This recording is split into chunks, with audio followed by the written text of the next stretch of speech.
conversation starts with an idea. Then comes the work, the process, the commitment to keep going. This is Creators at Work. Conversations with people who make things, share ideas, and build through creativity.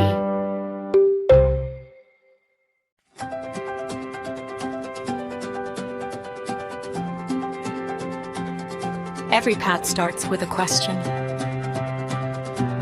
What matters? What drives you? What's worth building toward? This is Finding the Why. Conversations about purpose, direction, and the meaning we create along the way.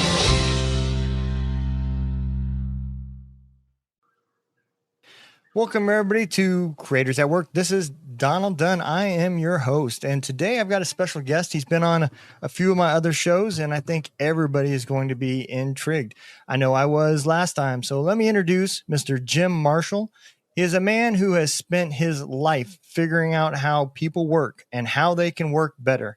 For more than 40 years, Jim has helped individuals break out of the patterns that keep them stuck, mentally, emotionally, and spiritually, while most people turn to therapy, self-help books, or motivational seminars. Jim approaches growth the way an engineer approaches a machine. He studies how the system operates, where it fails, and how to rebuild it so it performs at a higher level. He works with people who feel capable on the outside, but unsettled on the inside. Leaders, creatives, professionals, and seekers who sense they're meant for more but don't know how to reach it. His work blends psychology, philosophy, and deep inner training into practical tools that help people gain clarity, reclaim direction, and live with purpose. Welcome to the show, Mr. Jim Marshall. How you doing? Good to see you, Don. How are you? I'm doing great. So I think a lot of people are going to be really intrigued with your process. I kind of have a backdoor secret because I had you on another show, so I got a little bit of the insight. But let's dig into a little bit. You spent your life studying how people actually work. Today, I want to translate that into something every listener can use. If you were talking to, say, a regular old worker like myself from Missouri, how would you explain exactly your process and what it is that you do? Okay. Are you asking about my career as a human development engineer? Yes, sir. Okay. So basically, I work one-on-one with clients of every description to help them attain improved states. It could be greater responsibility, greater mental clarity, getting out of an unwanted condition, really whatever the person wanted. And I did this using engineering principles, engineering techniques, engineering devices, engineering approaches, et cetera, et cetera. And it worked very, very well. And I started noticing fairly early on that I could predict the outcome of the session. And that told me that there has to be something predictable in this that nobody has isolated yet. And after many decades, I was able to isolate all of that. And I put it in my book, Septemics, Hierarchies of Human Phenomena. Okay, so for other people, let's talk a little bit. What exactly is, I know I'm going to pronounce it wrong. You call it sematics? Is that how you say it? Septemics. Yeah. So what exactly does that mean to the average person? Okay, well, septemics is a philosophical science based on the fact that many phenomena related to humans occur in a sequence of 7 levels. Literally, the word septemics means of or pertaining to 7. Okay. Septemics comprises a collection of scales or sequences, each of which breaks down various human phenomena into a hierarchy of 7 steps. There are 35 such scales, each of which is unique. And between them, they span the spectrum of human experience, by which I mean any problem, dilemma, situation, difficulty that any person has regarding people can successfully be analyzed by one or more of these scales, usually more than one. And that opens the way to resolution. Okay. So when a client walks into your office, on average, what would you say the average person looks like, and kind of where would you put them on that scale? First of all, there is no average. Okay. Every person is unique, and I never treat two people the same. As far as the scale, there are 35 scales. Every person is somewhere on every one of those scales. Now, you can ignore that data if you want, but you do so at your own peril, because that data is just sitting there waiting for you to take advantage of it. Yeah, I know in our other episode, we talked about how, if you knew that scale and where you were at and where, say, a potential partner would be at, it could help you with dating. It could help you with interviewing processes. There's a lot of use case scenarios for this. How do we establish where we're at on that scale? Okay. There are several answers to that. First of all, people tell you their levels. If you shut up and listen, the person will tell you his level. This goes on all the time. They just don't know that they're doing that. They don't know what level they're at, but they'll tell you anyway. Yeah. So that's one thing. The more data you have on the person, the easier it is to spot the person on a particular scale. Now, sometimes you can spot a person on scale A, scale B. You have trouble spotting them on scale C. That could happen. But you don't necessarily need to spot the person on every scale. You need to spot them on the scale that's going to lead to a resolution of the situation. So if you are, let's say, thinking about going into business with somebody, I would urge you to analyze this person across all 35 scales, and then you will understand him better than he understands himself. And then the subtitle of the book is Analysis, Prediction, and Management of Human Affairs. Analyze comes from the Greek word for loosen. So in other words, it's like soap. You're dissolving the thing when you analyze it. And when you analyze the person, that makes it easy for you to predict what they're going to do or say, or not do or say. Yeah. And once you can predict, then you can manage the situation. I know you've been working with people for a long, long time. When you first started developing the system and you started seeing these patterns, how did that come about? Okay. So the way it came about is this. As I said, I was working with people and I started to notice that I could predict the outcome of the session. I would say this to myself in my mind, this is going to end in this place, and it would. Now that became ordinary. That told me there's something predictable in this. And as the decades rolled by, it became obvious to me that the client would be at a specific level on a specific scale that I had previously observed and recorded. And as a result of our interaction, he would go up to the next level on that scale. Now, this happened many thousands of times. I don't really know how many because I wasn't keeping track of that, but maybe 8,000, 9,000 times over a 40-year period. Sometimes it would happen 4 or 5 times in the same session. So by 1995, I had simply observed and recorded 32 scales. In other words, the person is at this level relative to this slice of human activity, and then he goes up to the next level above that. And I just kept writing it down and writing it down, and I just had all these scales. There's no theory of septemics. This was all done by direct empirical observation, which is what you get from an engineer. Right. So in 1995, I had all these scales, and I was pondering a difficult case, trying to assess that case against a specific scale. This was a 6-level scale that I knew by then was correct. I couldn't find where this person was on this scale. I tried for some time, and then I realized, wait a minute, it has a 7th level. This is a level I had never seen before. That's why it wasn't on the scale. I had never observed it. And there are specific technical reasons for that, which I could explain if you want. So as soon as I saw what that level was, I understood this client retroactively and going forward. I also could see right away where this level fitted into the scale. In other words, that was not a question. I knew right away where it fit in. So now this 6-level scale was now a 7-level scale. At that moment, when it became a 7-level scale, it went from being a line, which is what a scale is, to a plane, meaning a whole body of data.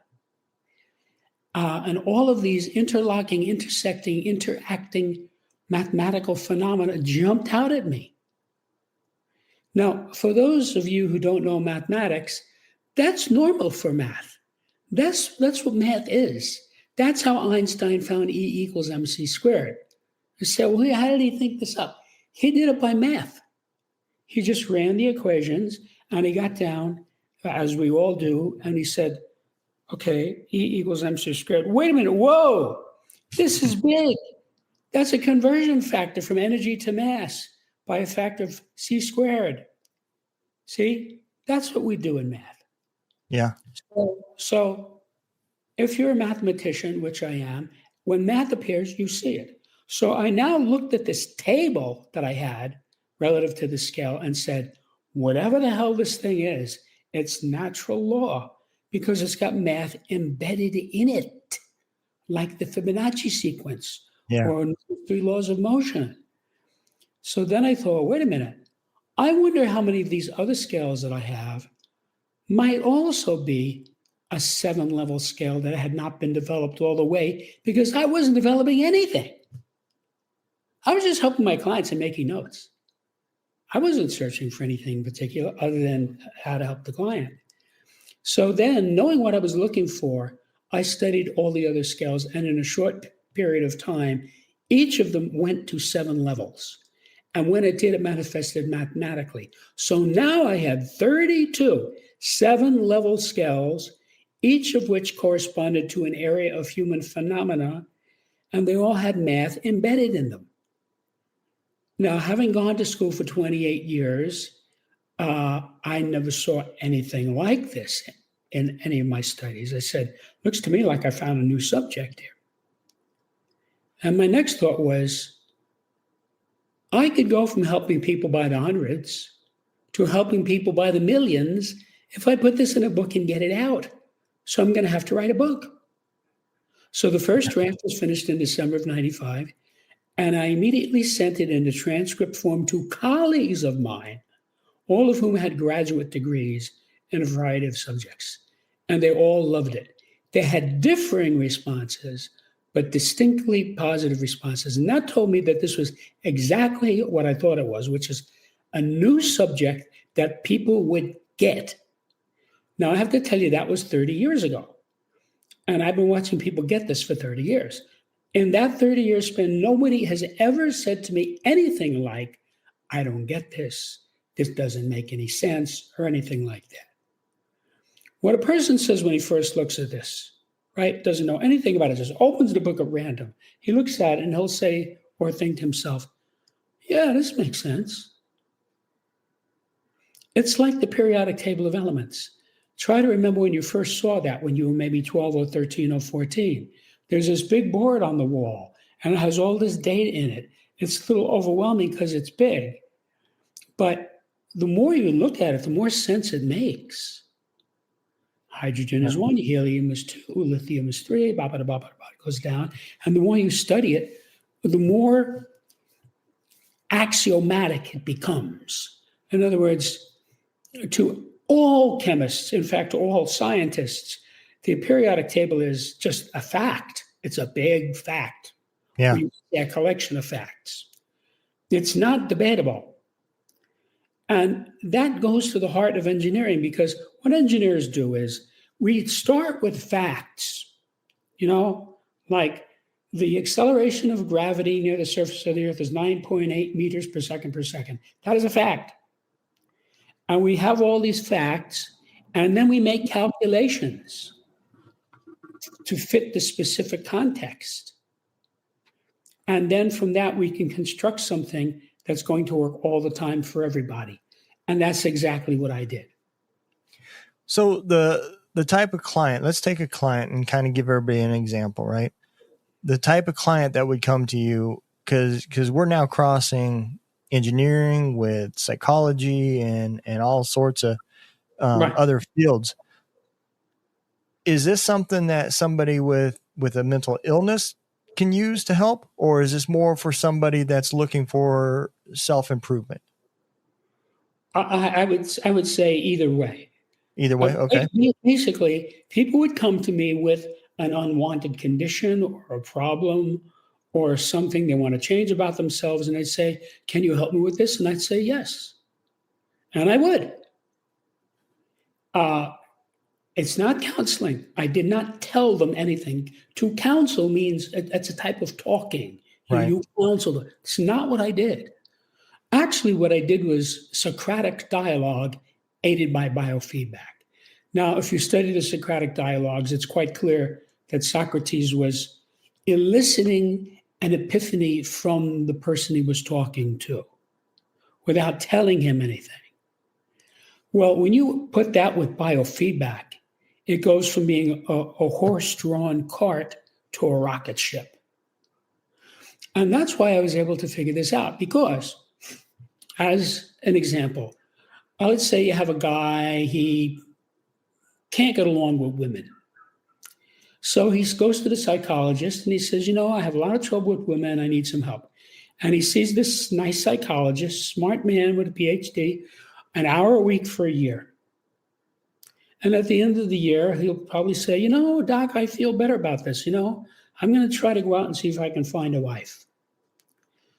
Now, I could do that in one session or less than one session.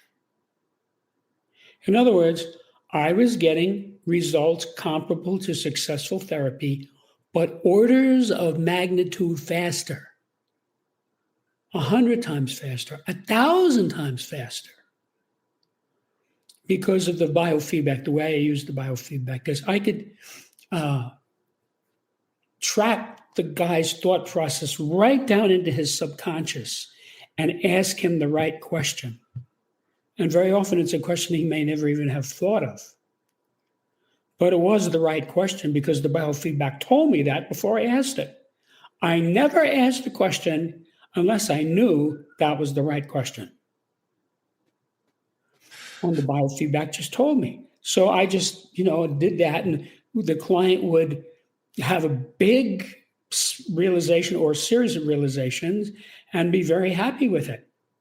Now, because of this sort of time-lapse photography, I was able to see what was going on with the client.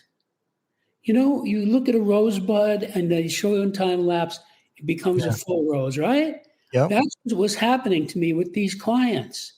Now, the psychologist, he had this spread out over a year. He didn't see that. He could not see the pattern because it was too spread out.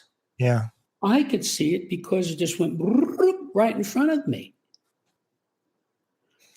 And so those patterns I wrote down. And other people would come to me and they would use the exact same pattern without knowing that it existed. You have to realize the people who work with me had no idea whatsoever how I did what I did, why I was asking that question, what I was seeing in biofeedback or anything else. All they knew was they had something that bothered them. They talked to me about it and it was fixed. That's all they knew. And so the realizations they had were not realizations that would lead them into septemics. They would be things like, now I see why I can't get along with my wife. And it goes on for 10 minutes, see? So This was very reliable information because there was no placebo effect. There was no power of suggestion. I simply recorded what I saw. Then I would go outside the session, let's say to the bank, standing on line at the bank. And I would watch two guys and I would see exactly the same phenomenon in people I didn't even know that weren't even talking to me. So every time this occurred in this session, it verified my hypothesis.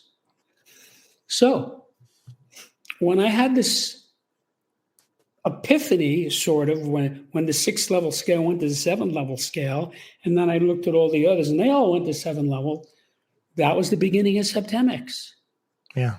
Because after these very smart men that I knew, brilliant men, all loved it and got it right away, I said, this works. This people should have this. And I then spent the next 25 years writing the book. So let me ask you this then, because I'm sitting here thinking about all the different forms of coaching that we have out there and psychologists that we have out there and all this other stuff. And I have recently got interested in performance psychology, something you'd see where NFL teams and Olympic teams are using to improve their athletes. And my thought process for that, and the reason why I got interested, is because I feel there's a place for that in our military training. Has anybody reached out to you from, say, those kind of offices to integrate? Because it really does sound like there's a perfect place for that. There is, but nobody has reached out, and I'll tell you why. Most people live in a box. Yeah. I'm talking about not only the average people, but well-educated people, highly intelligent people. They live in a box. They're safe in that box, and they're not going to get out of that box. Yeah. Okay? So I tried for years to fit septemics into some pre-existing niche. It cannot be done. It's like trying to get an elephant into a Volkswagen. It is an entirely new subject. Yeah. And I am giving you these scales, these 35 scales, all of which are in the same nature as the Pythagorean theorem or the formula for the volume of a sphere or the periodic table. Actually, if you look in the book, when you look at the chapter, the first thing you see is a table, which explains not only the scale, which is on the left, but all the interlocking data that supports it and clarifies it and proves that it cannot be any other way. The whole point about science is that it's inarguable. If you're going to try to disprove the Pythagorean theorem, lots of luck. You're not going to get anywhere. It can't be done. It's inherently true. It's axiomatically true. These scales are axiomatically true. I just stumbled across them. And because I'm a polymath, I was able to see it for what it was. Yeah. Because there are very few polymaths. And so most people, are trained to do one specific thing. And I have all these friends, like I have a friend who has a master's degree in engineering from MIT. He knows engineering better than I do. But any other subject I know better than he does. And I could say that about 50 different people I know. So I was able to look at this with depth because I'm an expert in about 20 different subjects. Right. See, and I was able to fit it together. Now, as far as the working on the book, I sort of told you how I discovered the data in the first place. Although I did find 3 more skills as I was doing the writing. Then I had to take this data and use it to craft a workable philosophic system. Now, as an engineer, like all engineers, I'm only interested in results and facts. To engineering, opinions and beliefs are utterly irrelevant. We don't consider them. We don't use them. Other parts of life, fine. If I'm talking to my girlfriend or my son or my mother, fine. That we could have all the opinions and beliefs we want. That's not engineering. Right. Okay? This is engineering. I engineered this thing. The same way Tesla engineered the alternating current motor. There was no alternating current motor. And he figured out in his head how it would have to be. And then he simply built it in 3 dimensions. And there it was. It worked. And we're still using it 100 years later. Yep. So let me ask you what this is about. So with where you've built this, right? And I know you wrote a book about it in the hopes to help other people as well. Where do you want to see this go? Where would you like to see this be used in our society?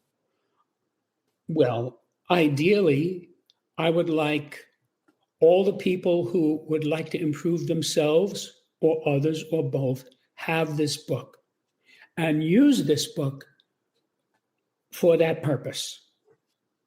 So let's say most people have kids and most kids have trouble in school. Yeah. There's a scale of scholarship. So dad sees that junior's having trouble in school. He says, Junior, come here, let me show you this. So junior's 13, he can read this book. Dad opens it up to the scale of scholarship. Junior knows what scholarship means. He looks at it. He says, you mean there's a scale of scholarship? The dad says, yeah. Where are you on this scale? Guaranteed Junior is going to want to answer that question because he's having trouble, and this is a new way of looking at it. And what's going to happen is in a matter of seconds, 20, 25, 30 seconds, the kid will find a bracket. He'll say to dad something like, well, I can see right off. I'm definitely not at level 1, 2, or 3 because that's the top of the scale, and I'm not good at this. Yeah. So he got it down to 4, 5, 6, 7. And dad says, well, look, why don't you just read the text and then you can get it exactly? Guaranteed he's going to want to do that because this is already unraveling for him. Right. So he knows who he is as a student. Once he reads the book, which is very specific and clear, he'll say, oh, I can see I'm at level 5. No wonder I'm having trouble with school. That's near the bottom of the scale. And he will have specific realization. That explains why X, Y, and Z.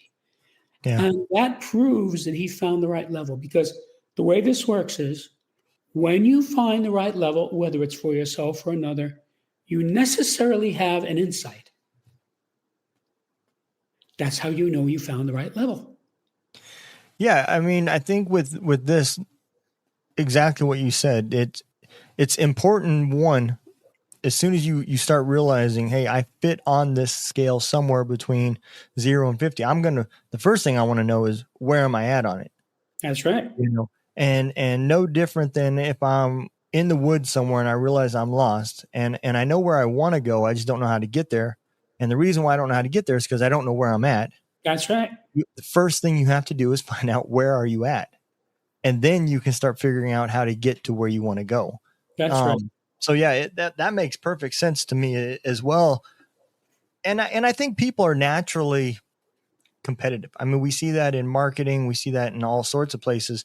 A lot of these subscription-based type accounts, they come up with these methods for you to rate yourself compared to other people, right? We'll use Podmatch, for example, right? A host and a guest, they all see where they're at on the rankings of who's been on what interviews and how many and where you're at. And it builds a little bit of that competition because it wants you, one, to find out where I'm at, and two, how can I improve?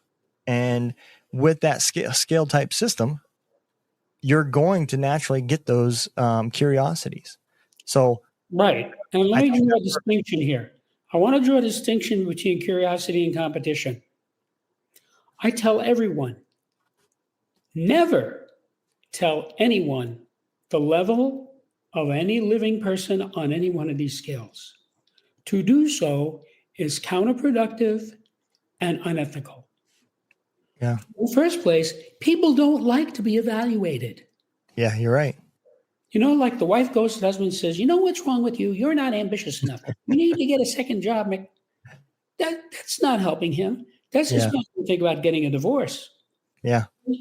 People don't like that. That's number one. So don't do it. The other thing is, when the person spots it himself, he has an epiphany. Oh, I see. I'm at level 3 on the scale of basic purposes. That explains A, B, C, D, E, F, G, H, I, J, K, L, M. Yeah. He could have a concatenation of realizations that Yeah. goes on for days or weeks from that, spotting that. So Yeah. if you tell him, you're taking that away from him. You don't want to do that. Yeah. That's not how this works. So this is certainly about curiosity, spotting yourself, spotting the other person. Yeah. Let's say you have a spouse, right? I Mhm. would strongly recommend spot your spouse on every one of these 35 skills. By the time you finish that, you will understand her better than she understands herself. You don't tell her anything, but you understand. Now, you might say to her, honey, look at this book. This is a really cool book. Oh, yeah, what is it? And right, she looks at it and says, well, she might start finding where she is on the scales. See? But again, I would tell her, don't tell me. This is for you. This is for you to know. Yeah. Now, I do in the book give the levels of deceased persons,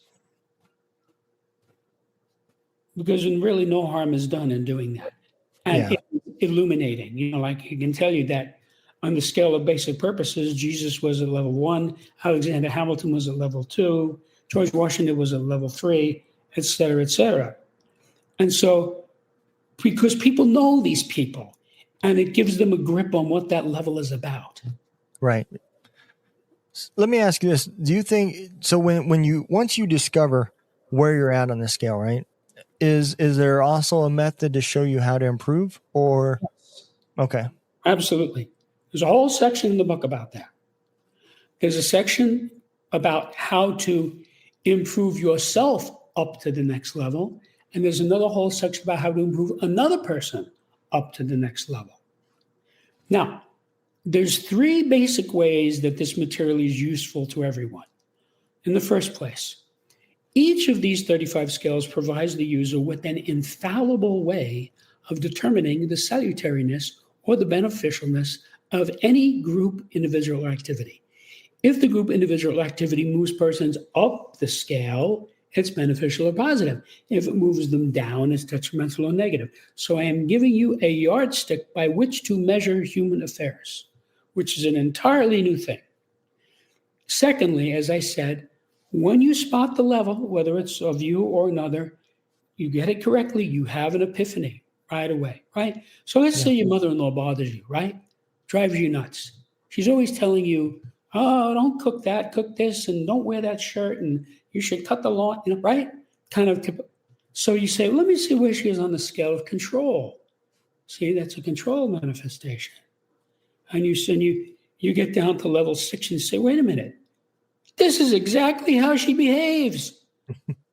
It's right here in black and white. It tells you she's at level 6. That's what the average person calls a control freak. See? Yeah. Now you understand her better. You may not be able to do anything to change it, but you understand it. Yeah. So it's not a mystery to you. It's going to be less irksome to you, and you're going to deal with it with aplomb now. You know what's coming. It's just like, It's like the first time you bite into a lemon, you say, ooh, but if you bite into a lemon after that, you kind of expect that, and you can do it, Yeah. So the third thing is, once you know the level, the correct level of either yourself or another person, you can then improve that person by moving them up one level at a time. This is more monumental than you might think, and I'll tell you why. I have solved the gradient problem that has bedeviled mankind for 6,000 years. We all have problems and dilemmas and difficulties and situations that we can't resolve. More than 99% of the time, it's because we don't know the gradient. That's why crash diets and crash exercise programs fail. Yeah. It's not on the gradient. The expert knows the gradients. So every good teacher, facilitator, therapist, coach knows that human development must be done on a gradient. That's what I did with my clients for 40 years. The guy comes into me, he's at a certain level. I observe what that level is. See, now I know we're going up to the next level. Now let me explain something. Let's say you find you're at level 4. If you try to get to level 1 or 2, you will fail because it's too steep a gradient. But if you try to get to level 3, you will succeed. You know why? It's the next level. Yeah. It's like trying to go from the top of the stairs to the bottom stairs without touching anything in the middle. It's not going to work out good. That's right. If you're on the first floor, it's not hard to get to the second floor. Oh, yeah, there's a second floor, and you go. That's what this is like. I'm telling you what floor you're on. Yeah. And then you target the next one up. You throw out the other 5. They're not relevant. And if you make a serious attempt, you eventually will get to that higher level. And then you will be better at whatever it is that scale defines. And if I may, I'd like to tell you the names of the 35 scales so your viewers will know what we're talking about. Absolutely. Of the 35, 24 of them I call individual scales, and 11 are group scales. These are the individual scales.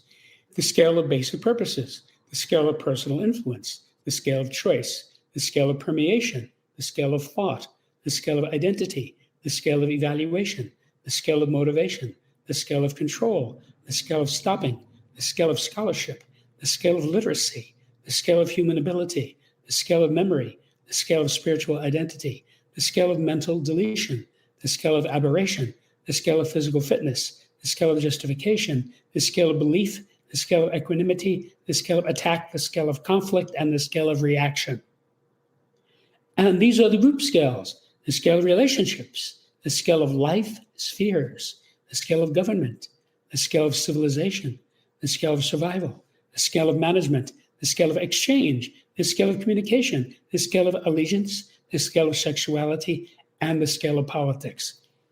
Any one of these scales by itself could dramatically improve your life. I'll give you an example. I mentioned the scale of motivation. One of the most important things to know about anybody is motivation.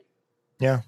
We go through this all the time. Guy walks up to you in a supermarket, starts talking to you, and you're thinking, what does this guy want? Does he want to borrow money? Does he want to know where the papayas are? Is he a gay guy? You don't know, right? We all do. That's how the police solve crimes. They look for somebody with a motive. So you could ask yourself, just using this scale, I got it down to 7 levels. You could say, what's my wife's motivation toward me? What's my boss's motivation toward me? What's my son's motivation toward me? What's my pastor's motivation toward me? And you could do this for everybody you know or have ever known. And then you could reverse the vector and say, what's Joe's motivation toward me? What's Alice's motivation toward me?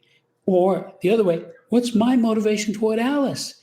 And what's my motivation toward Joe? You see, it's the opposite. Now, depending on how many people you know, remember, every time you get a correct answer, you have an epiphany.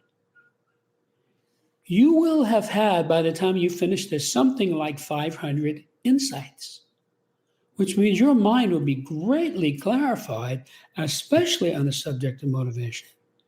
You will have no difficulty spotting motives on people because you will understand it. So you can observe a person. Oh, I see his motivations, level 6. Okay, just like that. Tells you a lot about the person. So let's say you're dating some woman for 3 years, right? Mm-hmm. And you're thinking about getting married. Well, that's a big step. Wouldn't it make sense to ask, why does this woman want to marry me? Yeah. I'm not saying ask her. You don't know what you're going to get. You might get gobbledygook. Just look in the book. There's only 7 choices. You know her because you've been hanging out with her for 3 years. Yeah. And this is very well defined in the book. It's specific. This is what people do at level 1. This is what people do at level 2. This is what people do. So I see. She's at level 1. She wants to marry me because she loves me. The highest motive of all. Let's set the date. Maybe that's not what happens. Maybe you study this and you say, now that I thought about this, I can see that she wants to marry me because I drive a Lamborghini, I have a 60-foot yacht, I fly my own Learjet, I live in a $15 million condo, and have $10 million in the bank. That's a different reason. That's level 4, money. Yeah. Happens all the time. Yeah. Now, what you do with that is up to you. That's none of my business. Right. You might say, okay, well, this is not the first woman who wanted to marry me for my money, but this one is pretty, funny, clever, articulate, composed, glamorous. So I'm going to marry her anyway. Yeah. And you might live happily ever after. Because when she comes to you and says, honey, I want to go to Vegas for the weekend, you say, okay, here's $5,000, have a good time. And when she comes back on Monday, you get rewarded. Yeah. So that might not happen. If you might be the type of person who says, I'm not marrying somebody who wants to marry me for my money. Right. I want to marry somebody who loves me for myself. And you break up. Now, don't think that you're going to be upset about that. You will not. You'll be relieved. You'll think something like, thank God I figured this out now. And then the next time you go forward looking for a wife, you have a clear idea what you're looking for. You see these different motives. So again, this is all motive, right? We're talking about one scale here, right? Yep. So let's say you own an automobile dealership and you need an extra salesman. So you interview 3 guys. So you're talking to this guy and it comes out in the conversation that he's a money-motivated person. You ever talk to somebody like that? When you look in his eyes, you see dollar signs. Yep. Hire him. That's what you want. He gets a percentage of every car he moves. And if he's motivated for money, hire him. Now, realize, same scale, same level, different application. Right. So when you're talking about the woman, well, I don't want to marry her because she wants to marry me for my money. But the guy, oh, you got the job, Charlie. See? Yep. And that's true for all 35 scales. That's how you use it. This is very specific. Yeah. You spot the person either as being high on the scale or low on the scale or whatever. You understand the person and you make a judgment then. Is this somebody I want in my life or don't want in my life? So I have to tell you, I do this every day. I can see people spot a guy, oh, this guy is at the bottom of this scale. Goodbye, we're done. I'm not rude. I just say, no, thanks. Have a nice day. And I move along. Yeah. And the opposite is true. I see somebody who's high on several scales. This person is high on this scale and this scale. That's somebody I want in my life. This person is going to be an asset to me. See? And you cultivate that relationship. Now, going further, most of us are high on some scales and low on other scales, the vast majority of us. So you're not going to find a woman to marry who's high on all the scales. That's not right. But she might be high on 15 scales. See? Out of 35. And that might be enough for you to say, yes. Now, the other scales, if you spot where she is on these other scales, you understand. You see? Yeah. She might be low on the scale of choice. So she has trouble making choices. So you don't say, where would you like to go for dinner tonight? You say, I found this great restaurant. Come on, I want to take you there. You see? You bypass the choice because she has trouble with choice. Yep. So that's how you deal with relationships, because when you know the person's strong points and weak points, you can just tiptoe around the weak points. And I'll give you an example. I have a buddy, wonderful person, smart, successful, funny, family man, This guy is what I would call a political extremist. Now, if you read the chapter on politics, I state very clearly, political extremists at both ends of the scale are the ones who cause all the trouble. Those are the people who assassinate people, who fix elections, who bribe judges. They're extremists. They're terrorists. That's who these people are, extremists. So when this guy goes into politics, I just go right around it. He goes, Donald Trump. I say, by the way, how's your son? Oh, he's fine. Why do you ask? Well, did he wind up moving to Virginia? Yeah, he did. Oh, did he buy a house? Yeah. He's got a nice 4-bedroom house there with about an acre around. Oh, tell me what part of see, you're off Donald Trump. You're Yep. on his son. Yep. By doing that, you conserve the relationship. And I'll tell you, I have 3 sisters. 2 of them are conservatives and 1 is a liberal. Yeah. I get along great with all of them. Because you know where to navigate and where things are going the wrong way. It's not an issue. Yeah. I just know I know what I'm dealing with. Yep. See? Yeah, it makes perfect sense. When we talked last time, I found myself, really contemplating what it was we were talking about. And now, having another opportunity to sit down with you and going even deeper into this conversation. Now, just like you said, the epiphany, it kind of, I see what we're talking about here now. Now we're talking about using a tool that's going to help you with your decision-making process on a lot of things in your life, right? We're not necessarily talking about how am I going to stop being depressed? No, we're going to figure out where we're at on a scale that tells us where we're at, which then tells us what it is that's depressing us. And then what it is that we're going to do to change those things. And it's all of this data that's coming in to allow our decision-making skills to make the best decisions possible. That's going to affect us, give us the most bang for our buck. Would you agree? Yes. I know for a fact from 30 years of direct observation that these scales undercut, or you might say reduce, depression and anxiety. Yeah. Because when you know exactly what you're dealing with, you have some guy, he's in this relationship, it's tumultuous, it's causing him a lot of anxiety. He looks at this guy and says, oh, she's at this level. No wonder this is like this. Yeah. See, that explains that a lot of anxiety just went gone. Yeah. Well, Jim, we're getting to the top of the hour, and I hate to shorten this. I know I got another interview that's coming up, but can you tell everybody where can they get this book? Okay. Because it's going to help them out tremendously. That's right. I want to invite your viewers to my website, which is septemics.com, SEPTEMICS, where you can see what many readers have said about it, what many journalists have written about it, what the reviews are. You can read sections of the book itself. And there's even a pre-recorded audio called Introduction to Septemics, which you can listen to, which will explain it to you in 15 minutes.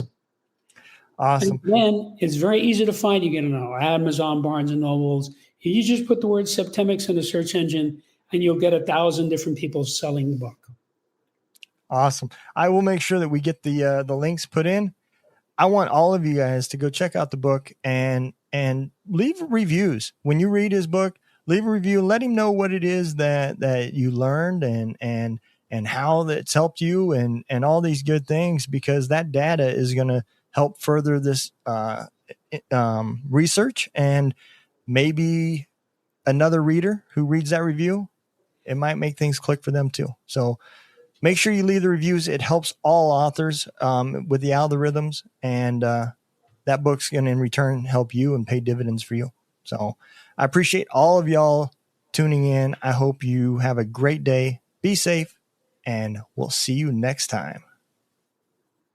You've been listening to Creators at Work, a podcast from the Barracks Media Network. Thanks to our guest for sharing their experience, and thank you for listening.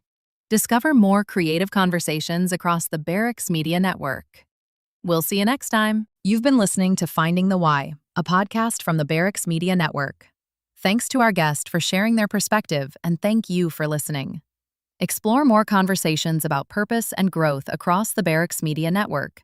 We'll see you next time.